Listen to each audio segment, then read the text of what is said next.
Voilà, on est live.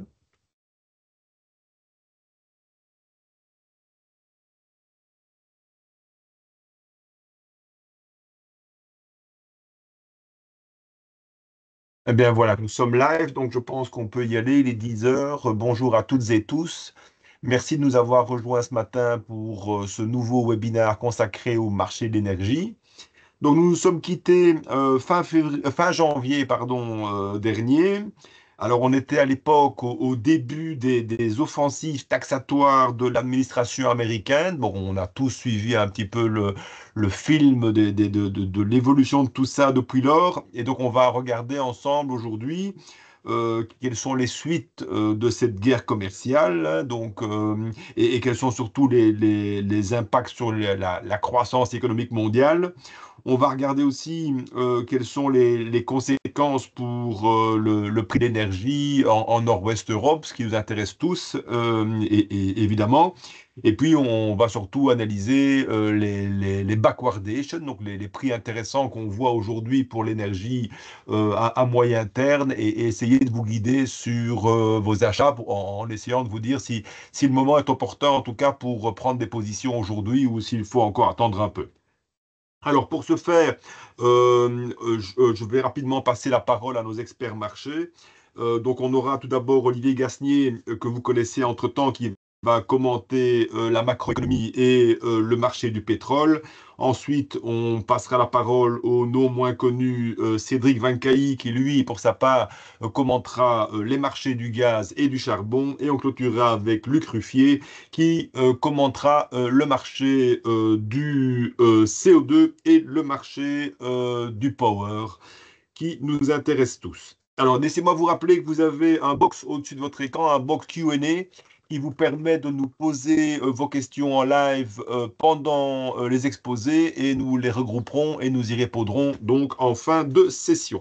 Voilà, Olivier, je te cède directement la parole et on attend tes commentaires avec impatience. Oui, merci Christophe. Vous m'entendez bien?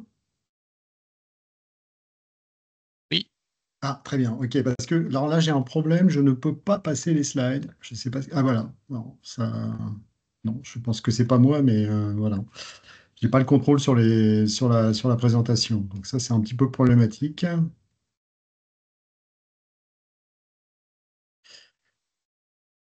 Voilà. Bon. Très bien. Donc on va commencer évidemment. Christophe l'a souligné par la guerre commerciale aux États-Unis, qui effectivement, quand on s'était parlé en janvier, on était vraiment aux prémices. C'est-à-dire que l'investiture de Trump, c'était le 20 janvier. Il a, dès le, dès le début, clairement attaqué très fort sur ce sujet, beaucoup plus que lors de son premier mandat.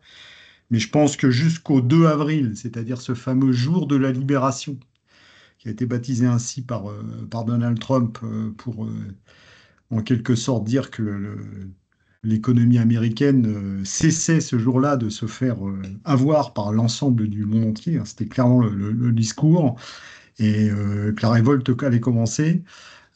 Personne n'avait vraiment en tête que les choses allaient se passer comme ça et qu'en tout cas les annonces qui allaient être faites allaient être aussi radicales. Alors je ne vais pas revenir évidemment sur le détail pays par pays de tout ce qui a été annoncé. Alors, si vous vous souvenez, il y avait des taxes tout à fait extravagantes sur l'ensemble des pays. Par exemple, 20% sur l'Europe, 34% sur les produits importés de Chine, mais aussi des petits pays frappés quasiment à 50%, Madagascar, les pays asiatiques, etc. Enfin bon, tout ça résultant d'un calcul assez farfelu, en fait, qui rapportait le déséquilibre commercial de ces pays à leurs exportations vers les États-Unis. Donc en fait, finalement, cette guerre commerciale, elle n'est pas du tout, elle n'est pas partie sur les bases de ce qu'on pensait, c'est-à-dire qu'on pensait que c'était le rééquilibrage normalement de différences de traitement au niveau de la fiscalité sur les échanges entre les pays. En fait, ça visait directement à attaquer les pays faisant des excédents avec les États-Unis, à les forcer à venir négocier en appliquant des tarifs complètement extravagants. Bon, après, comme les choses se sont très vite assez mal passées sur les marchés financiers, Trump est revenu sur ses annonces et a décrété une pause de 3 mois, ouvrant le champ à la négociation, la porte à la négociation, pour tout ce qui était supérieur à 10%. 10%, de toute façon, c'est le tarif minimum appliqué à chaque pays, sauf pour la Chine, pour lequel il y a eu vraiment, véritablement une escalade conduisant à des tarifs complètement qui n'ont aucun sens finalement, hein. 145% sur les importations de produits chinois. Les Chinois ont répliqué. Et donc là, on est sur du 125% sur les produits européens.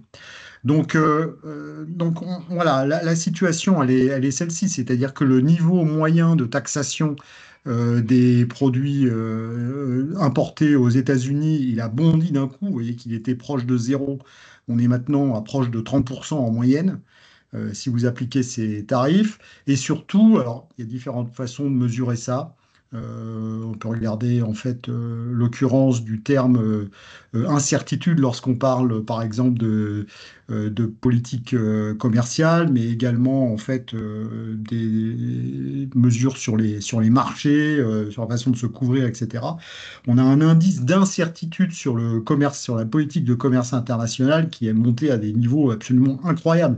En rapport, si vous regardez ce qui s'est passé lors de la premier mandat Trump, quand il avait déjà lancé une mini-guerre commerciale, maintenant, c'est ce qu'on peut dire, vis-à-vis de la Chine, vous voyez qu'on n'était pas du tout sur les mêmes niveaux d'incertitude, parce que là, en fait, ce qui s'est passé, c'est qu'il y a eu des annonces, des contre-annonces permanentes. Aujourd'hui encore, on apprend que peut-être il va y avoir des exemptions sur le secteur automobile, qu'il va y avoir éventuellement une baisse des tarifs sur les produits chinois, etc. Enfin, c'est un bazar absolument épouvantable en fait pour les entreprises en fait, hein. Comment prendre des décisions dans ce cas-là? Comment investir, comment embaucher, etc., dans des conditions pareilles. C'est véritablement le problème. Cette guerre commerciale qui a complètement bouleversé en fait les conditions économiques. Alors, je vais passer au slide suivant, puisque je n'ai toujours pas le contrôle. Voilà. Un petit focus juste sur en fait, ce qui se passe entre les États-Unis et la Chine. Donc, on l'a dit, 145% d'un côté, 125% de l'autre. Bon, ça revient à dire finalement, on ne commerce plus ensemble. Le secrétaire au Trésor américain a déclaré il y a 2 jours que la situation était clairement intenable en marge des réunions du FMI. Ce n'est pas des déclarations officielles et que forcément il y aurait des négociations et un accord, une réduction de ces tarifs. Oui, mais finalement, qui fait le premier pas? Alors, du côté de la Maison-Blanche, on dit mais les négociations se passent bien ou vont bien se passer. En fait, elles n'ont pas vraiment commencé parce que la Chine, qui était censée venir négocier très très rapidement parce que quand vous regardez en fait le poids, c'est-à-dire que vous regardez le poids en fait, des exportations de la Chine vers les États-Unis par rapport à son PIB, c'est quasiment 3%. Quand vous regardez le poids des exportations des États-Unis vers la Chine par rapport à son PIB, c'est 1,5%. Donc on se dit, effectivement, la relation apparaît très déséquilibrée. Sauf que, finalement, est-ce que les États-Unis peuvent remplacer aisément tous les produits importés de Chine? Ça, c'est très très discutable. Il y a beaucoup de produits courants, il y a beaucoup de composants, hein. Le monde est complètement globalisé, ça brise complètement les chaînes de production, etc. Est-ce que la Chine peut remplacer la technologie américaine? Bah, de plus en plus. Et en fait, on se rend compte que finalement, la relation qui apparaît déséquilibrée comme ça, elle n'est pas du tout autant. Donc, bien sûr, ça va avoir un impact négatif sur l'économie chinoise. Et en plus, on a vu une tentative, par exemple, de l'administration d'essayer dans un deuxième temps, de fédérer tout le monde contre la Chine. C'est-à-dire en disant, finalement, on rebaisse les tarifs contre tout l'ensemble des pays, mais on les augmente contre la Chine. Et pays du monde entier, finalement, unissez-vous avec nous pour combattre la Chine. Et alors, il y avait cette carte, elle est assez intéressante parce que si vous prenez la même en 2000, Juste à l'entrée de la Chine dans l'Organisation mondiale du commerce, avant que les produits chinois vraiment, envahissent la planète, cette carte, elle était bleue. C'est-à-dire que quand vous compariez, en fait, la prédominance soit de les États-Unis, soit de la Chine dans le commerce de chaque pays dans le monde, eh bien, tout le monde commerçait essentiellement avec les États-Unis. Et maintenant, la situation, elle est complètement inversée. Complètement inversée. C'est-à-dire que l'ensemble du monde commerce essentiellement avec la Chine. Donc, cette coalition, je dirais, anti-chinoise, elle ne peut pas vraiment se mettre en place. Voilà. Qu'est-ce qu'on a vu en termes d'impact économique pour le moment? Ce qu'on voit finalement, c'est que sont essentiellement les indicateurs américains qui souffrent. Pourquoi? Parce que bon, regardons les choses finalement, à part la réponse de la Chine aux attaques des États-Unis, personne n'a répondu finalement. Et finalement, personne ne pénalise ses consommateurs. Parce que c'est ça qui se passe. C'est-à-dire quand vous mettez des taxes à l'importation sur les produits, c'est vos consommateurs qui vont payer essentiellement. Il y avait des études de fait qui avaient été faites justement lorsque il y a eu la première commerciale entre les États-Unis et la Chine. Donc en fait, c'est le consommateur américain, par exemple, qui va payer davantage pour le moment. Et on le voit très bien, on voit que la confiance des ménages a plus baissé aux États-Unis qu'ailleurs sur les 2 derniers mois. On voit que les anticipations d'inflation se sont complètement envolées de façon absolument choquante par rapport à ce qu'on avait pu observer dans le passé. C'est beaucoup moins net et on a eu ces chiffres hier au niveau du climat des affaires. Là, ce sont les indices de directeurs d'achat. Vous voyez qu'il n'y a pas de tendance très très nette. On voit que ça baisse évidemment du côté des États-Unis, mais ça a baissé aussi beaucoup au Royaume-Uni, alors que pas vraiment dans la zone euro. Pour quelles raisons? Je ne sais pas trop. C'est difficile d'avoir un avis très tranché, mais pourquoi? Probablement parce que à court terme, vous avez en fait un regain d'activité qu'on a pu observer en mars, où les gens anticipent que les prix vont augmenter et donc se ruent pour acheter par exemple des voitures, etc. C'est ce qu'on a vu aux États-Unis. Derrière, vous allez avoir d'un espèce d'effet falaise, c'est-à-dire que évidemment après ça risque de s'effondrer complètement une fois que les prix auront effectivement monté. Mais du coup, l'impact sur le climat des affaires, il est moins sensible que ce qu'on pouvait imaginer au départ. Alors, je vais passer au slide suivant. Merci. En termes d'impact sur la croissance, évidemment, toutes les prévisions ont été révisées à la baisse, y compris celle du FMI qui a publié de nouvelles prévisions avant-hier, je crois. Là, ce tableau prend en compte ces prévisions.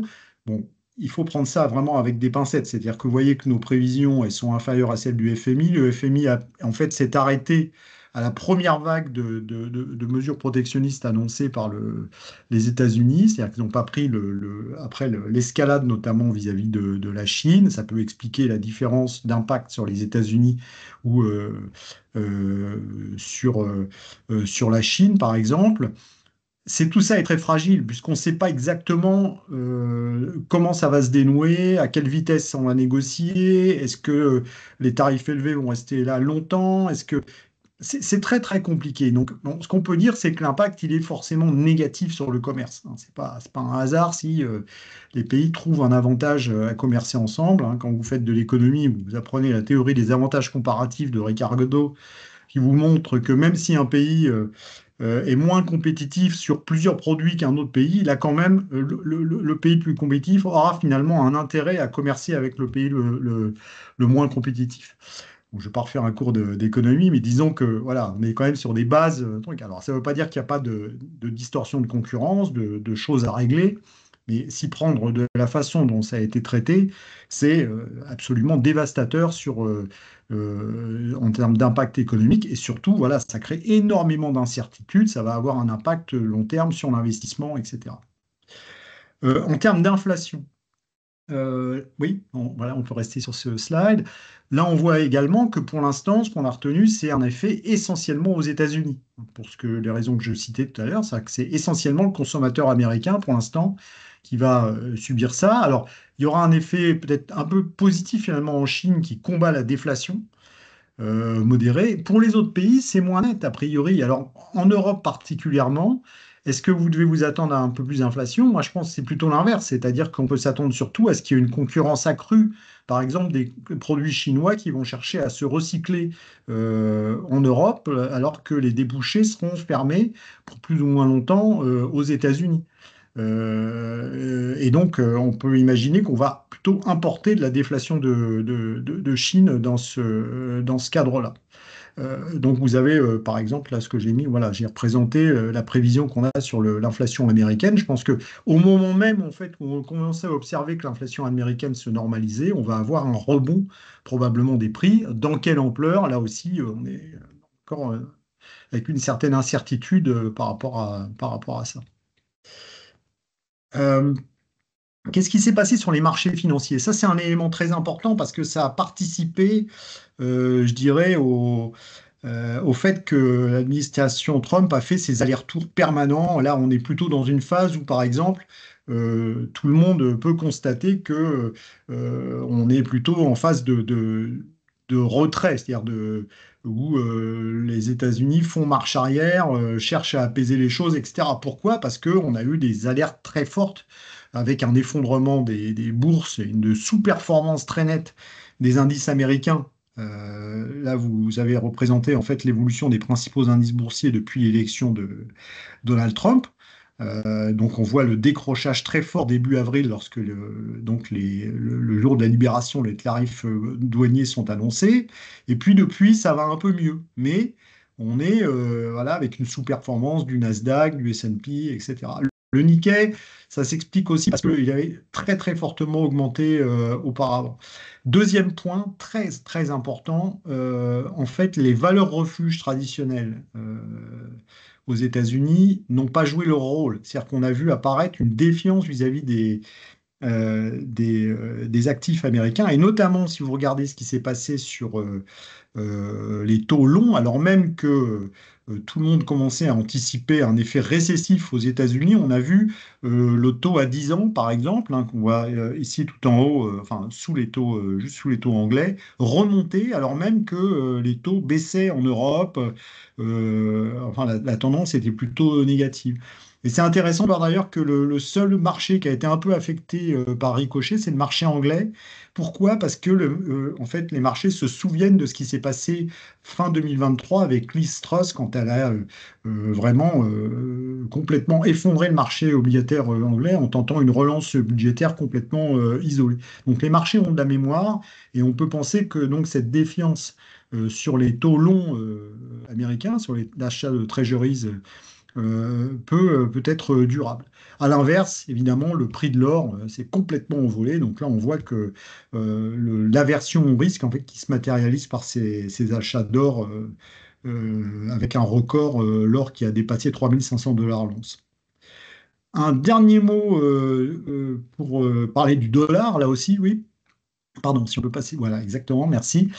En fait, donc ce que je vous montrais, c'est que les taux longs aux États-Unis ont davantage monté qu'ailleurs.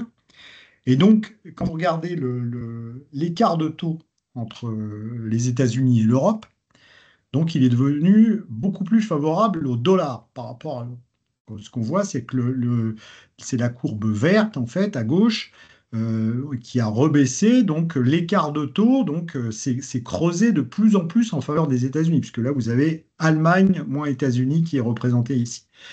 Et à l'inverse, alors que vous voyez que la courbe est quand même très fortement corrélée normalement, on a vu la parité euro-dollar littéralement s'envoler. Donc le dollar s'affaiblir dans des proportions incroyables. Il faut se souvenir qu'on était à 1,02 quand Trump a pris les commandes de l'économie américaine. On est maintenant autour de 1,13, on est monté à plus de 1,15, etc. Donc c'est quand même un signe de défiance incroyable vis-à-vis du dollar, et on confirme d'ailleurs quand vous regardez les taux de change effectifs, c'est-à-dire taux de change contre l'ensemble des devises, on voit que le dollar n'a cessé de s'affaiblir avec à l'inverse un yen ou un euro qui continuait de s'apprécier. Et on voit que bah, les Chinois ont tendance à laisser glisser leur monnaie pour essayer de conserver de la compétitivité vis-à-vis du dollar. Voilà. Je vais vous dire un mot du marché du pétrole maintenant. Je vais essayer d'accélérer un peu le rythme parce que je suis un peu long. Je m'en doutais un peu. Alors, qu'est-ce qu'on a vu en fait ces derniers temps? On avait, euh, on a eu vraiment un effondrement, je dirais, des prix. On était remonté quasiment à 75 dollars le baril sur le Brent juste avant début avril l'annonce des tarifs. Pourquoi? Parce que le marché se disait c'est pas possible.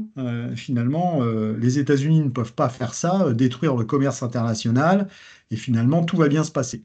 Grosse surprise, on est descendu jusqu'à 58 dollars le baril, donc plus bas de niveau depuis 4 ans. Depuis, il y a une remontée indéniable, mais qui est quand même relativement limitée. Voilà.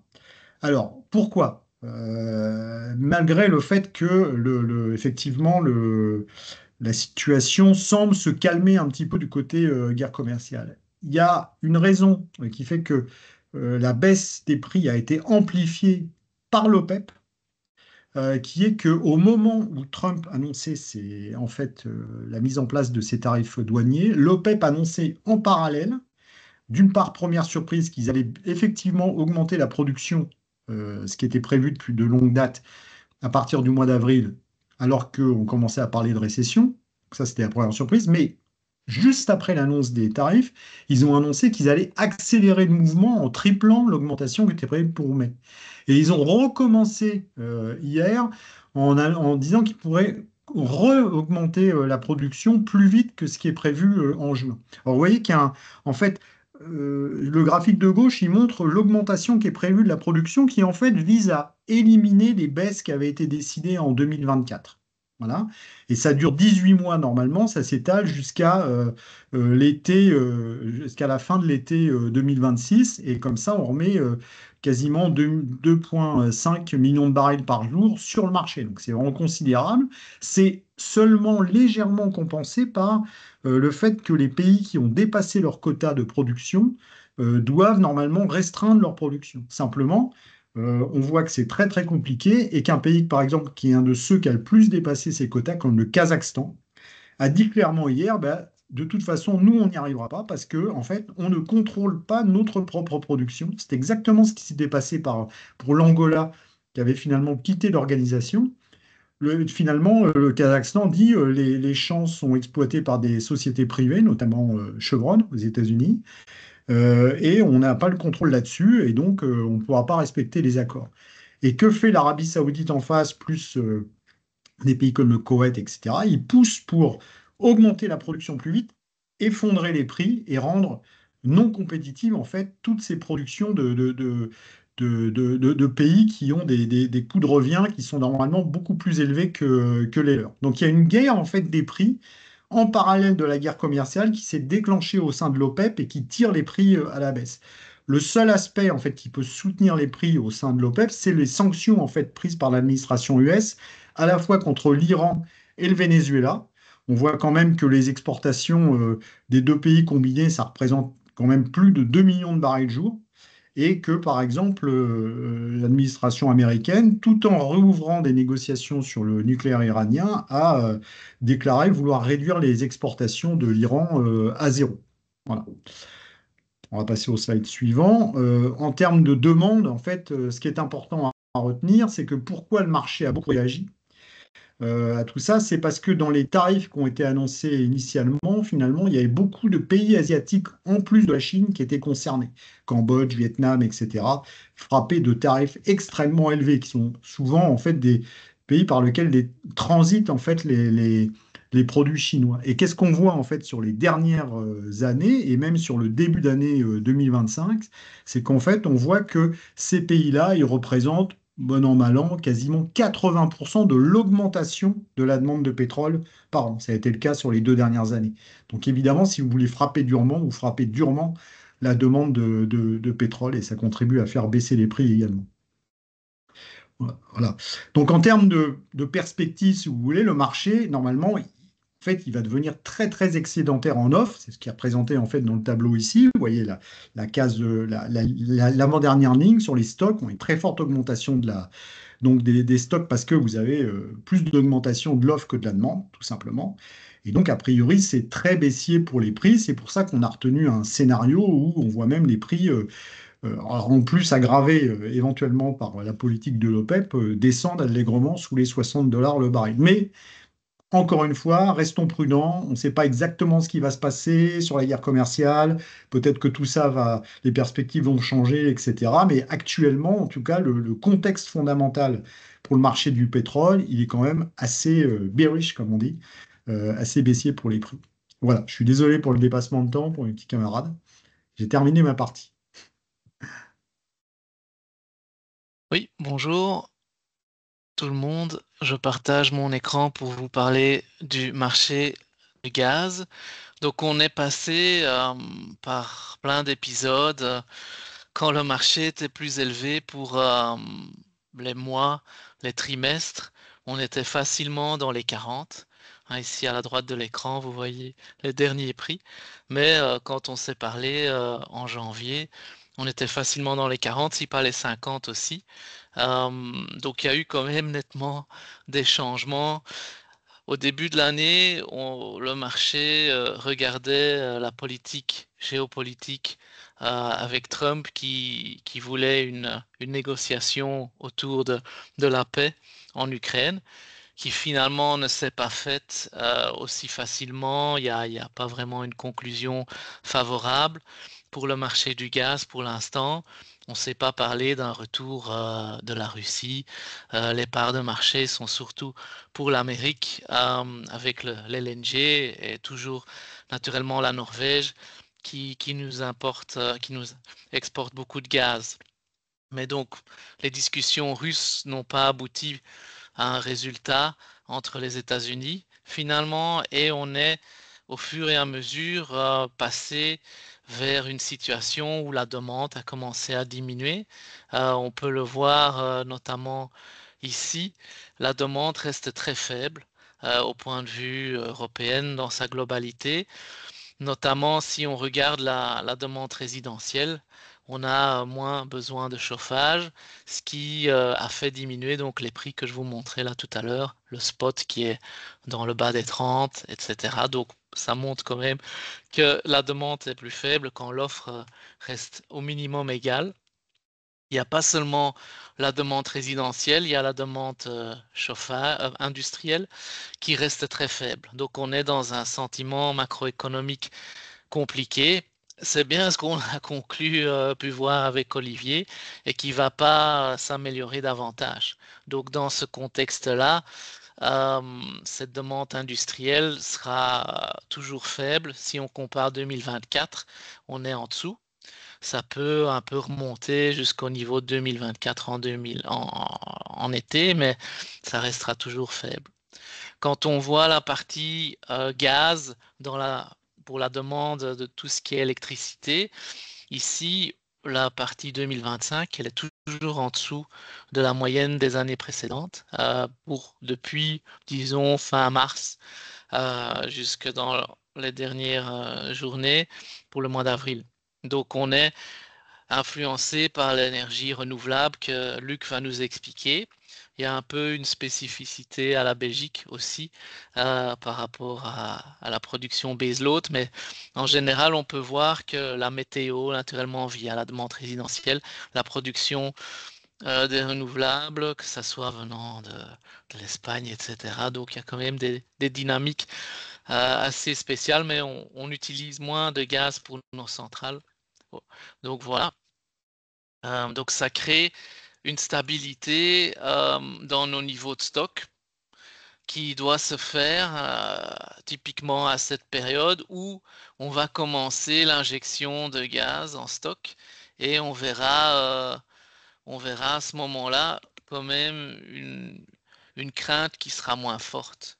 Donc on est toujours en vue de l'hiver prochain d'avoir tout ce qu'il faut en stock, mais ça se présente peut-être moins bien que la moyenne des dernières années, donc il faut quand même nuancer. Mais avec la hausse qui viendra, on saura disons, voir le surplus qu'on a dans le marché et se créer des opportunités. Les opportunités aujourd'hui, elles sont là. On a eu une chute venant des 40 € en Cal 26 qui nous a amené des prix dans le bas des 30. On est donc dans un niveau qui pour nous est pas mal en gaz. C'est plus facile à le dire en gaz, c'est un peu moins compliqué qu'en électricité. Comme Luc vous l'expliquera, il y a plus de variables. Mais en gaz, en Cal 26, on va plutôt vous dire, voilà, pourquoi pas déjà commencer à regarder le Cal 26 en se disant que ça peut encore chuter, mais est-ce qu'on ira dans les vingtaines, en dessous des 30? C'est pas sûr. On est déjà dans les vingtaines pour Cal 27, 28. Finalement, les évolutions du Cal 27, 28, ici en bleu et bleu clair, bleu foncé, ça n'a pas eu un tel impact.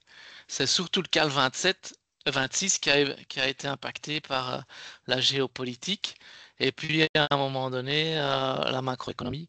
Donc c'est la volatilité, surtout sur le Cal 26. La plupart, on peut voir les entreprises s'ils sont positionnés ou pas sur Cal 26, 27 en premier lieu. Et puis maintenant, ça devient un peu plus intéressant pour le Cal 26. Ce qui joue fort dans les marchés, c'est la prise de position des spéculateurs. Ils ont une vue plutôt anglo-saxonne, on a l'impression. On voit que ça traite à partir de 15 heures quand New York se lève. Façon de parler à ce moment-là, mais ça reste difficile à voir. Il y a eu une prise de position à 300 Tera sur le TF qui est équivalente à la demande annuelle de gaz aux Pays-Bas. Et donc, ils ont lâché leur position. Il y a des prises de profit qui se sont faites quand les prix ont monté et que ça baisse. Ils ont plutôt tendance à vendre. Au début, quand on était en mars, la première fois qu'ils ont diminué leur position, ça a créé un mini crash autour du 15 mars. Et il n'y avait pas encore nécessairement les acheteurs qui étaient prêts pour prendre leur volume, façon de parler, tandis que maintenant, quand ils lâchent leur volume, il y a des acheteurs derrière qui sont prêts. Et ça a tendance à rééquilibrer les marchés et à créer, en fin de compte, ce qu'on prévoyait que les prix soient plus attractifs autour des 30. Donc, c'était absolument nécessaire pour un Cal 26, par exemple, d'avoir la position qui diminuait venant des spéculateurs, venant des fonds d'investissement. Et ils ont plus que, disons, une cinquantaine de Tera, ce qui fait qu'à terme, s'ils lâchent leur position, c'est pas qu'on peut voir encore beaucoup de chutes dans les prix et de là l'attractivité des prix qui va se faire avec le stock qui va monter. Ça, il faut voir naturellement toujours la situation géopolitique, mais la demande restera faible. Ce qu'on veut voir, c'est l'LNG venant des États-Unis qui reste soutenu. Il y a cette guerre commerciale qui nous impacte dans le sens qu'on est un peu avantagé. Si la Chine diminue son import LNG parce qu'il y a cette guerre commerciale et les tarifs, etc., il faut voir. D'un autre côté, il y a la Corée du Sud qui veut rééquilibrer sa balance commerciale à importer de l'LNG américaine, mais pour l'instant, on est bien approvisionné, on ne voit pas de changement, on est les prix juste au-dessus du prix asiatique pour attirer ce qu'il faut. Donc voilà quoi, ça restera à un bon niveau.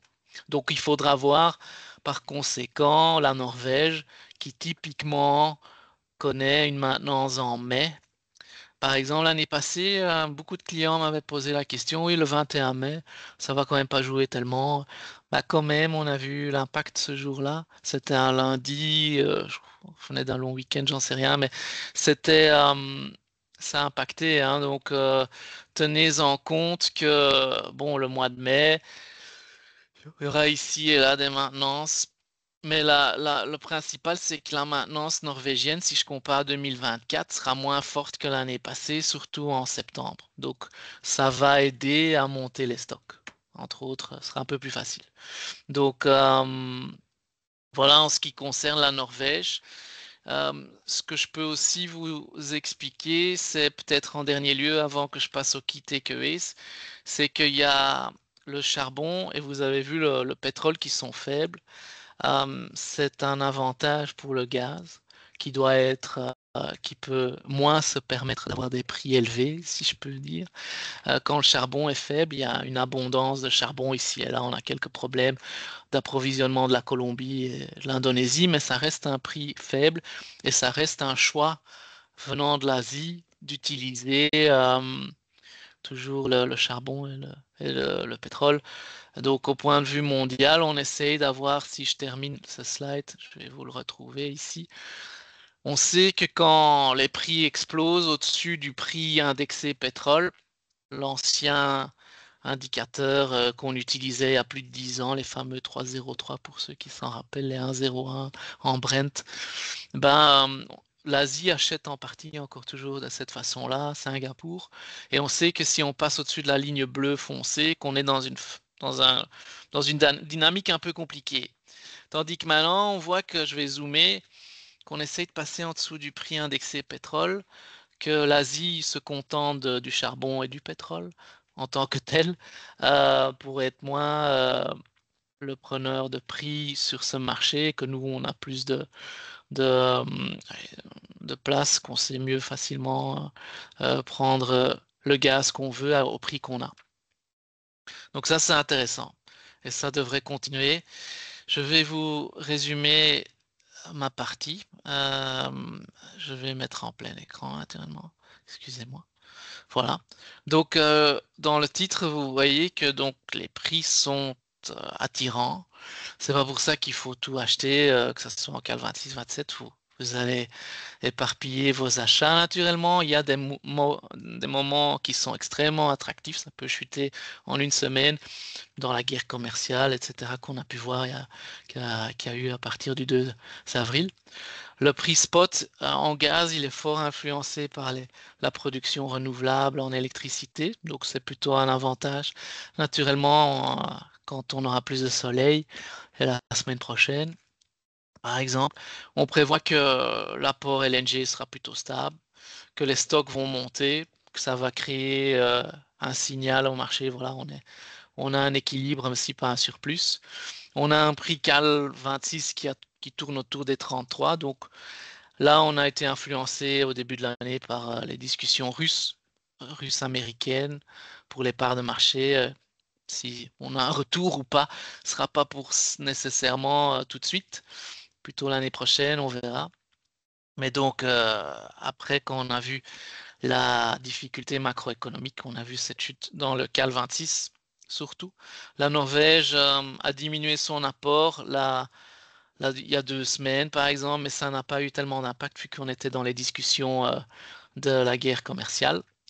Et puis, il faudra suivre en mai, car on anticipe de la maintenance et puis en septembre. Il y a toujours l'impact géopolitique, les guerres commerciales. Et puis, les fonds d'investissement, ils ont, comme je l'ai montré, fortement réduit leur position longue pour prendre leur profit, vu dans les comptes, allez, l'incertitude macroéconomique aussi. Et le marché du charbon, en parallèle avec le pétrole, ici et là, quelques petits soucis peut-être d'approvisionnement, comme je l'indique, venant de l'Indonésie ou la Colombie, mais ça reste quand même un prix qui reste stable et c'est à l'avantage du gaz. Donc voilà en ce qui me concerne et je donne avec plaisir la parole à Luc. Merci Cédric. Alors on va commencer par discuter un peu du marché de l'électricité. On va faire un tour d'horizon un peu de ce qui s'est passé en Europe du Nord-Ouest et on s'arrêtera un peu plus précisément sur la Belgique. Alors le premier point sur ce trimestre 2025, c'est si on regarde ce qui se passe du côté de la demande, c'est on observe une croissance de la demande par rapport à l'année précédente, mais finalement cette croissance est en grande partie expliquée par des phénomènes climatiques. Donc on pouvait voir à droite une mesure de l'intensité du chauffage qui s'appelle les degree days, les heating degree days. Et en fait, sur l'hiver 24-25, on voit la courbe rouge qui décroche de la bleue à partir de février. Donc en somme, ça veut dire qu'on a eu un mois de février bien plus froid cette année que l'année précédente. Et ça explique largement la surperformance, enfin la hausse de la demande sur ce mois-là, donc le mois de février. Il y a des phénomènes quand même de croissance qui sont sous-jacents, qui sont en jeu. On a l'électrification, de nouveaux usages. On remplace du chauffage à gaz par des pompes à chaleur, on remplace les voitures thermiques par les voitures électriques, etc. Mais c'est toujours dans un ordre de grandeur assez modeste. On est sur à peu près du 1% à l'heure actuelle. Donc on est un peu loin des projections exponentielles que certains organismes peuvent partager. Donc, en face de cette demande relativement modeste, il faut qu'on s'arrête un moment sur l'offre donc pour former bien sûr l'équilibre offre-demande. Euh, le point le plus important sur cet hiver, c'est au niveau du vent. Vous pouvez voir que sur l'année 2023, fin 2023, on a eu beaucoup de vent au début de l'hiver. Et finalement, ça s'est poursuivi en 2024. Et à partir du dernier trimestre de l'année dernière et ce trimestre-là qui vient de se terminer, le Q1 25, on a eu une situation complètement différente où on a eu énormément de vent en moins. Ça joue un rôle clé en hiver parce que c'est la source renouvelable la plus abondante à cette période. Et ce déficit a vraiment mis le système électrique dans une situation compliquée par moment. En novembre, on a eu des événements qu'on appelle Jungle Float, qui veulent vraiment dire des d'événements de sécheresse énergétique. On a très peu de vent, un ciel couvert, donc pas beaucoup de production solaire, et des températures basses, donc forcément une demande qui est quand même assez présente. Et donc, pour toujours répondre à cet équilibre offre-demande, même si on a moins de vent, on est obligé de produire par un autre moyen. Et donc souvent, enfin désormais maintenant, c'est souvent les centrales à gaz qui sont appelées, puisqu'on a beaucoup moins de centrales à charbon ouvertes en Europe. Et ça se voit directement sur la courbe ici en rouge en bas à droite. On a une augmentation par rapport aux années précédentes. Et ça, le fait qu'on ait plus de consommation de gaz pour produire l'électricité, ça fait qu'on a un impact sur les prix spot d'électricité, puisque les centrales elles ne tournent pas à perte et vont fixer le prix afin de rentrer dans leurs frais. Dernier point qui est assez important aussi en Europe du Nord-Ouest, c'est la situation sur le nucléaire en France, où on a eu des épisodes de corrosion sous contrainte assez importants fin 2021, 2022 et graduellement en 2023. Actuellement, la situation est bien différente. Cet hiver, la production était tout à fait honorable, on va dire. Même si en février, sur des événements de froid, on aurait pu être en mesure de s'attendre à une plus grande disponibilité, mais bon, le calendrier de maintenance avait déjà démarré. Flamanville 3 est en cours de démarrage, malgré des balbutiements au début, elle a repris, la production pour graduellement monter en puissance cette année. Et maintenant, si on fait la somme de tous ces éléments, vous pouvez voir que en fait, ce graphique est un petit peu compliqué au départ, mais finalement, il explique, il représente la variation de la production électrique par type de source. Donc, les deux barres en bleu sont les demandes implicites, et au milieu, on voit l'évolution du trimestre 25 par rapport au trimestre 24, à chaque fois les premiers. Et donc, en trois points, on a par rapport à l'année dernière, une légère augmentation de la demande en Europe du Nord, oui, enfin l'Europe 27. Moins de production renouvelable, moins de vent, moins d'hydroélectricité également, puisqu'on a des situations bien plus sèches, notamment en mars. Et donc finalement, on est dans la nécessité d'utiliser plus de fossiles pour répondre à ce besoin. Et ça, c'est directement visible dans les prix spot. Si on prend un peu de recul, on démarre notre vue depuis début 2024, donc ce graphique en bas à gauche, on a une situation assez différente. Où l'été dernier, enfin, dès le printemps dernier, on avait une situation assez abondante côté offre, beaucoup d'hydroélectricité, du vent, du solaire, et ça a vraiment, et encore une demande assez relativement faible. Ça a vraiment mis la pression sur les prix spot, et alors que la situation s'est commencé à s'inverser dès le Q3, fin Q3 2024, et c'est clairement tendu en Q4 24. Ça a continué sur les 2 premiers mois de 2025 avec des éléments de très faible vent. Et on voit que les prix spot ont souvent dépassé les prix, on va dire, les prix références d'une centrale à gaz qui sont un ancrage assez fort dans le marché de l'électricité. C'est la courbe en noir derrière. Ça montre vraiment on a eu par moment des situations assez tendues sur le marché de l'électricité. Ça s'est inversé dès début mars, où on a eu beaucoup plus de production solaire, des températures en hausse, donc moins de demande, et donc des prix spot qui ont bien baissé, euh, et qui maintenant sont dans une configuration assez similaire à ce qu'on a eu au printemps dernier, avec un fort découplage entre les pays d'Europe du Nord-Ouest, Belgique, Allemagne, Pays-Bas et la France et l'Espagne qui sont dans une situation un peu plus de suroffre chronique.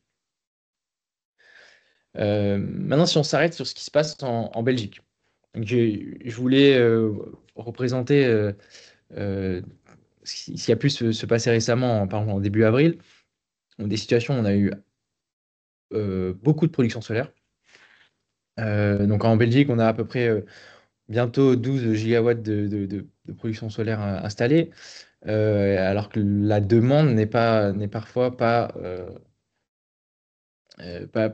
suffisante, on va dire, pour tout absorber. Donc on se retrouve de manière plus fréquente dans des situations de suroffre où on a trop d'électricité et c'est reflété largement dans les prix où la courbe ici en rouge, les prix spot, donc qui sont une enchère qui clear tous les jours. Et ces prix peuvent passer en négatif. Et donc, quand un prix est négatif, ça indique bien qu'on a une suroffre et on paie les gens pour consommer si on grossit un peu le trait. Et quand on couple vent et solaire, on est dans une situation où on a encore plus de suroffre. Les prix s'effondrent alors. Bon, ça peut être bien pour le consommateur final, on peut dire, mais au final, ça met le système en tension. Il y a beaucoup de congestion. On doit couper de la production solaire ou renouvelable pour équilibrer le système. Donc, c'est pas forcément idéal. Et également, vous remarquerez que les prix négatifs, globalement, en dehors des périodes d'hiver ou de fort vent, n'ont lieu que en journée lors de la production solaire. On a toujours besoin de gaz dans les soirées. La Belgique importe énormément depuis la France, puisque la France est en suroffre, donc c'est un avantage pour la Belgique pour le moment. Mais le fait qu'on ait des centrales à gaz qui démarrent, mécaniquement, on a un effet de hausse des prix dans la soirée et sur la nuit. Et donc, le potentiel de baisse des prix à plus long terme est relativement faible puisque on tend à saturer le système par la production solaire et le potentiel de baisse des prix est un peu plus limité. Cette forte volatilité des prix spot, c'est clairement un signal pour la flexibilité. On a besoin de batteries, de pouvoir stocker de la suroffre ici dans la journée pour l'utiliser plus tard en soirée. Voilà, il y a un signal clair pour plus de flexibilité et les consommateurs qui peuvent consommer de manière flexible seront récompensés. Et cette année, on est bien sûr du fait de la croissance du solaire, des conditions assez clémentes, enfin assez impressionnantes côté de l'irradiance. On est déjà sur des nouveaux records sur le cumulé des prix, du nombre d'heures de prix négatifs. Et c'est quelque chose qu'on on est en mesure de... Enfin, on s'attend à ce que cette courbe soit en croissance encore cette année. Et donc, si on regarde ce qui s'est passé sur les prix, forward, donc ici c'est le CAL plus 1. Donc depuis le début de l'année, nous étions parlé en janvier la dernière fois, on a eu une assez forte hausse jusqu'à mi-février. Et du fait comme l'a déjà mentionné Cédric, on a eu des négociations, alors, des débuts de négociations pour la paix en Ukraine. L'Europe qui relâche des cibles de stockage pour le gaz, qui permet de relâcher un peu le système, enfin les contraintes dans le système gazier. Et donc ces deux effets couplés font que les prix du gaz et du carbone baissent. Les prix c'est ce que vous pouvez voir sur les aires grisées ici. Et donc l'effet est mécanique sur les prix du power. Donc on a eu une forte baisse qui s'en est suivie. Vous remarquerez quand même que les prix français n'ont pas été si sensibles au sursaut qu'on a pu avoir en mars, par exemple. On a vraiment une situation où on a de la vente assez agressive sur le CAL plus 1 français et qui reflète en fait la situation de suroffre qu'il peut y avoir actuellement. Et si bien que les prix français sont maintenant plus bas que les prix espagnols, ce qui est relativement rare. Et par le passé, vous pouvez voir que euh, le- les prix espagnols avaient tendance à servir de support pour les prix français. En Belgique, l'inverse est un peu vrai, c'est-à-dire que la Belgique était auparavant un pays moins cher que l'Allemagne, maintenant c'est l'inverse. C'est dû au fait que fondamentalement, la Belgique perd de la capacité baseload, donc de production de base. On ferme les centrales nucléaires, il n'en restera que 2,07 gigawatts d'ici à la fin de l'année. Et simplement, elle est plus à la merci des fluctuations du prix du gaz, plus tributaire des imports, pardon, des imports d'électricité venant de France. Et c'est maintenant un marché premium en Europe du Nord-Ouest. Euh, et non, enfin, qu'est-ce qu'on peut, à quoi est-ce qu'on peut s'attendre sur le marché de l'élect sur les années à venir? Vous pouvez voir que toujours on a la Belgique au-dessus de l'Allemagne. On a ce niveau des 80 qui est un peu l'analogue du prix des 60 pour la France.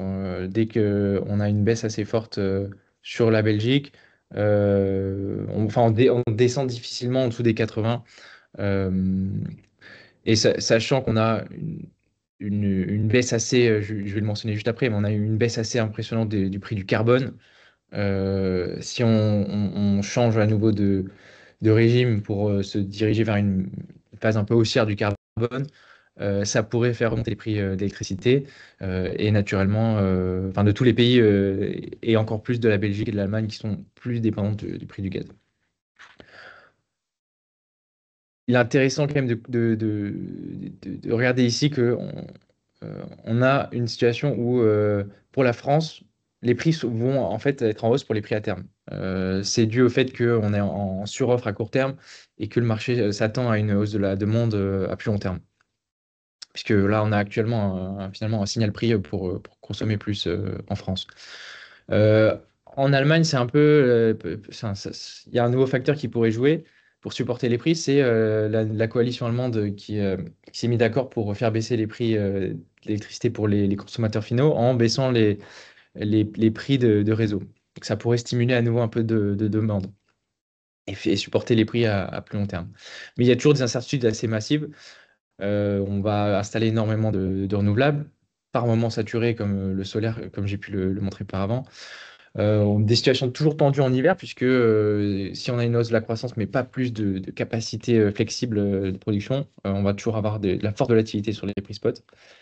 Et la demande on est dans l'incertitude totale, dans un environnement incertain, euh, où on ne sait pas si les investisseurs veulent investir dans des usines en Europe ou aux États-Unis du fait de la guerre commerciale que Donald Trump a engagée. Donc assez difficile de donner une estimation claire de ce côté-là. Et donc, finalement, c'est la conclusion tend à dire qu'on aura trop de renouvelables par rapport à la hausse de la demande, mais que l'impact sur les prix risque d'être limité puisqu'on on sera dans une forme de saturation du renouvelable, à moins que plus de flexibilité soit disponible pour, euh, pour permettre de faire baisser les prix, mais c'est pas le chemin que l'on prend actuellement au vu des projets qui sont actuellement en développement. Et un rapide mot sur le carbone, j'ai été un peu long, mais globalement, c'est à peu près la même dynamique que sur le gaz, une assez forte baisse depuis mi-février. La guerre commerciale n'a fait qu'exacerber cette baisse, puisque si l'industrie européenne est moins compétitive, alors on peut s'attendre à ce que l'industrie ralentisse un peu en Europe, et donc la demande en carbone de ce secteur diminue. Les spéculateurs l'ont bien compris et se sont assez massivement désengagés depuis mi-février et sont actuellement en position un peu neutre. Donc un peu le même comportement qu'on a pu voir sur le gaz, comme l'a dit Cédric. Mais on a toujours euh, une assez grande quantité d'ordres ouverts à la hausse ou à la baisse, donc qui pourrait stimuler un peu de volatilité sur les marchés. Et donc un dernier mot sur le carbone. On a quand même une croissance d'autres secteurs, donc l'aviation, au niveau du shipping également, qui vont faire qu'on a une balance qui va se resserrer dès 2026. Donc on s'attend à ce que ça soit un peu dans un range en 2025, mais mécaniquement, on devrait voir une hausse dès 2026. Et donc ça pourrait faire augmenter les prix du power par conséquent. Voilà, je pense qu'on peut passer à la section Q&A. Merci Luc. Alors, on n'a pas reçu énormément de questions cette fois-ci, mais moi j'en ai une peut-être et j'ai lu récemment, et c'est probablement pour Cédric, que imaginons et on peut que l'espérer que rapidement une solution soit trouvée au conflit russo-ukrainien. Est-ce que l'Europe risque de reconsommer du gaz russe? Et alors, peut-être sous question, est-ce qu'il est dans l'intérêt des États-Unis de permettre ça? Parce que si on consomme du gaz russe, on consommera probablement d'autant moins de gaz LNG qui vient des Oui, États-Unis. oui, c'est une bonne question. Au fait, il faut repasser un peu en arrière l'épisode qu'on a connu. Au fait, l'Europe ne voulait pas d'LNG américain. Et ils ont tout fait aux États-Unis pour qu'on le consomme, façon de parler. Il y avait une blacklist de ceux qui avaient contribué à aider à mettre en place le Nord Stream 2, etc. Donc il y avait une espèce d'action pour amener cet LNG qu'on ne voulait pas parce qu'il était de gaz de schiste, pas très renouvelable. Et maintenant, bon, il y a eu des adaptations. Et donc les parts de marché sont prises par les États-Unis en parallèle avec la Norvège. Et les discussions qu'on a pu voir cette année se sont faites en grosse partie sans l'Europe. Donc, est-ce qu'il y a des discussions entre les États-Unis et la Russie concernant les parts de marché qui vont se faire venant de la Russie? C'est à voir. Il y a l'Europe qui va intervenir et si on écoute le ministre de l'énergie allemand, pour lui, il n'y a rien qui va se passer d'aussitôt, pas cette année en tout cas, mais s'il y a de la paix en Ukraine, on peut quand même se demander s'il n'y a pas une discussion au point de vue part de marché, qu'il y a un retour potentiel de la Russie avec un accord des États-Unis qui maintient son apport LNG. Donc ça se fera probablement dans ce contexte de négociation. Euh, c'est pas qu'on retournera à plein régime, ça on peut l'oublier, je pense. Et ça dépend aussi de comment l'appréciation se fera de la Commission européenne, de tout ce qui va se dire entre ces négociations, mais qui sont surtout américano-russes pour l'instant. Et ça se fera pas d'aussitôt. Donc, il faut pas s'attendre. Mais si ça se passe, si on entend que Le Nord Stream, par exemple, il est en maintenance à partir de l'été. Donc, il y a des choses qui peuvent se préparer. Il faut suivre tout ça. Mais si ça se passe qu'il y a effectivement plus de gaz russe, pas de la même envergure, mais quand même via le pipeline Nord Stream ou via l'Ukraine, on peut voir, mais ça peut faire chuter les prix, en plus du fait que si on a plus d'LNG qui va s'exporter à partir de 2027, on a 5 ans après la crise dans une situation de rééquilibrage et de part de marché. Ce ne sera pas pour d'aussitôt. Ok, très bien. Dernière question, Luc en a parlé, toi aussi tu parles de l'Union européenne, les niveaux de stock attendus pour l'hiver prochain, on est toujours à 90% ou est-ce que ça a été revu à la baisse?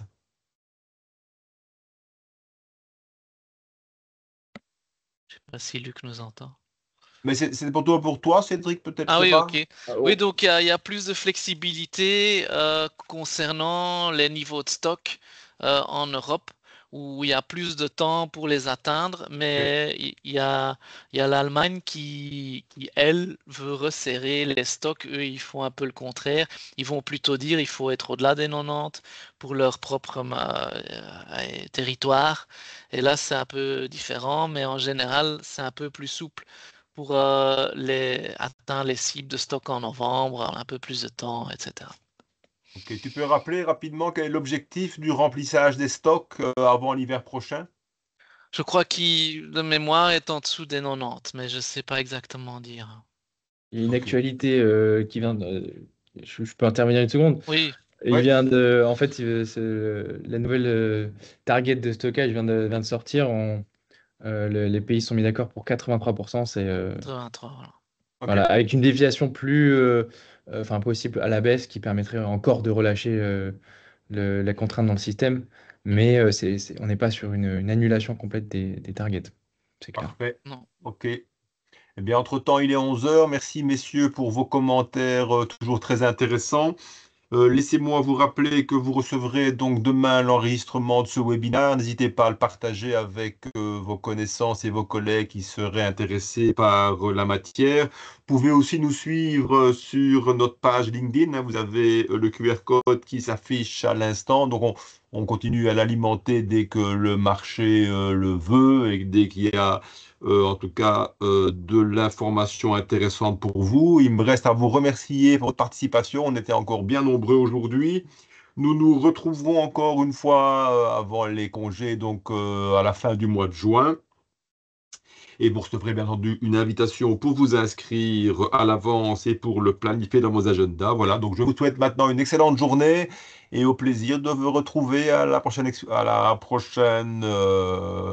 apparition de ce webinaire en tout cas. Voilà, au revoir.